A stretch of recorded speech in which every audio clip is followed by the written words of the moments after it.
So last Saturday, my friends and I decided to have a classic board game night, something wholesome and low stakes after a week of adulting. Monopoly was the unanimous choice, mostly because nobody remembered how long it actually takes, and we all thought we were old enough now to handle it without flipping the table. We set up the board, divvied up the money, and, in a move that would haunt us later, let Dave be the banker because, and I quote, he works in accounting. Right from the start, though, things got a little weird, because Dave immediately declared that he was implementing new, dynamic interest rates on loans between players. By the third turn, nobody had enough cash to buy any properties since Dave had somehow convinced us that it was financially responsible to save and wait for market corrections.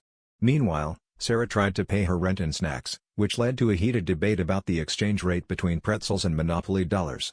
And then there was Mike, who spent most of his time calculating how much interest he'd owe if he mortgaged Baltic Avenue to buy a single grape from the kitchen.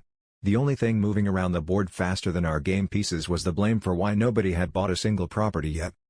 Things escalated quickly.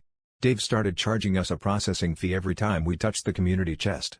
Sarah formed an alliance with Mike and started issuing IOUs backed by her collection of expired coupons. At one point, we realized we had all somehow ended up in jail, except Dave, who insisted bankers were above the law. The game devolved into a heated argument over who ate the last handful of chips, which somehow got merged into the official Monopoly rules as a form of tax.